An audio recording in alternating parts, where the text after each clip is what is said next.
আসসালামু আলাইকুম। আশা করি আপনারা সকলে অনেক অনেক ভালো আছেন। তো আলহামদুলিল্লাহ আল্লাহর রহমতে আমি অনেক ভালো আছি। তো আজকের আবারও নতুন একটা কবুতরের ব্লগ ভিডিওতে আপনাদের স্বাগতম। যারা আমার এই চ্যানেলটিকে এখনও সাবস্ক্রাইব করে দেননি, সাবস্ক্রাইব করে দেবেন, পাশে থাকা বেল আইকনটা অন করে দেবেন পরবর্তীতে আমার এই সকল গ্রামের নতুন নতুন কবুতরের ভিডিওগুলো পাওয়ার জন্য। তো আপনারা আমার এই ভিডিওগুলো যাতে মিস না করেন সেজন্য কিন্তু ভিডিওগুলো তৈরি করা। তো অবশ্যই সম্পূর্ণ ভিডিও দেখবেন, ভালো লাগবে। পরবর্তীতে এরকম নতুন নতুন আপডেটের জন্য সবাই অপেক্ষা করবেন। তো আজকে ভিডিওটা হচ্ছে যে কবুতরগুলো এখন বর্তমানে কীরকম আছে, তো সেটা অবশ্যই দেখতে হবো। তো আমাদের কবুতরগুলোর জন্য কিন্তু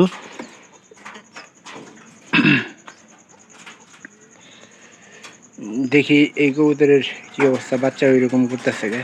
তো খাবার দাবার ঠিক মতো খাওয়াইতেছে নাকি এটাও আসলে ঠিক আমাদের দেওয়া লাগবে। দেখেন বাচ্চারা মনে হয় 2-3 দিন আগে খাওয়াইছে, ঠিক মতো বাচ্চারা কিন্তু খাওয়াইতেছে না। আচ্ছা, বাচ্চারা যদি ঠিক মতো খাওয়াইতো তাহলে কিন্তু খাবারের আসলে শর্টকাট পড়তেন না। এরা নতুন নতুন প্রথম প্রথম কবুতর, নতুন কবুতর হলেই মনে করেন যে একটা ঝামেলা, যে বাচ্চারা ঠিক মতো খাবার খাওয়াইতে পারে না।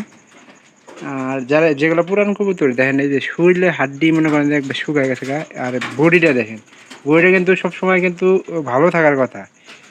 আবার আরেকটা বিষয় হচ্ছে যে কবুতর হজম শক্তি ঠিক হয় নাকি, কারণ নুন তো কিছু ঠিক মতো দিতে আসছে কিন্তু খাবারটা তো ঠিক মতো খাওয়াইতেছে না। প্রথম প্রথম হয়তো এই জন্য তো এরকম হইতে পারে। তারপরে এই যে আমার এই কবুতর কিন্তু দ্বিতীয়বারের মতোই গেলো, সেই তুলনায় কিন্তু বাচ্চা কিন্তু অনেক স্বাস্থ্যবান এবং অনেক মোটা হয়েছে। কবুতর সে তুলনায় অনেক বেশি ভালো হয়েছে।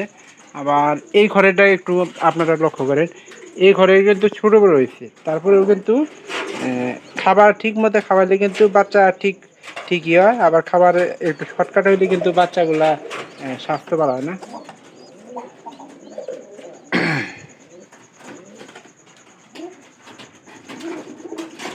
তো এই সমস্যা মনে করেন যে নতুন কবুতরের প্রথম অবস্থা হয়ে থাকে।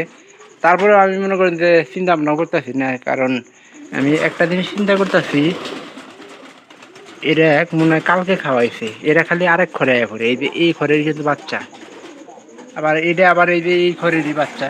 এটা মোটামুটি ভালো খাবার খাওয়াইছে বর্তমানে। আর কবুতরগুলা মনে করেন যে বাইরে বেশিরভাগ আয়া পড়ে, এই জন্য একটা ঝামেলা। আবার এই যে এইখানে যে আরেকটা উপরে দিছি, এটারই কিন্তু ফুলফিল খাওয়াইছে। তো সকালে এটা নিয়ে একটা ভিডিও আমি তৈরি করছিলাম।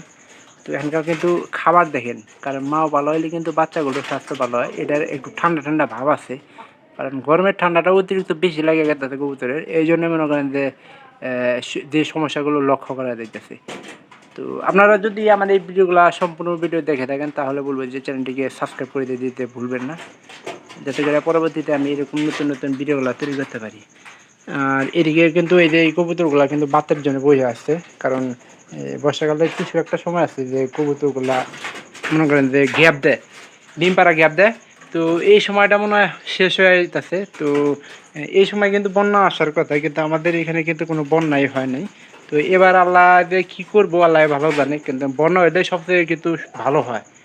গতবার যে বন্যাটা হয়েছিল, তো ওই বন্যার তুলনায় এবার কিন্তু বন্যা হয়ই নেই। এই সুন্দরী ছিল আমার এই যে খুব আল্লাহ কবুতরের পাইলি। তো আপনারা যে যেখান থেকে দেখতেছেন একটা শেয়ার করে দেবেন আপনাদের বন্ধু বান্ধবের কাছে, যদি ভিডিওটি একটুখানি হলে যদি ভালো লাগে তাহলে বলবো যে পরবর্তীতে এরকম নতুন নতুন ভিডিও নিয়ে আসবো। তো আমি প্রতিনিয়ত ভিডিও করার চেষ্টা করি। তো আপনারা সবাই ভালো থাকেন, দেখা হওয়ার অন্য কোনো ভিডিওতে।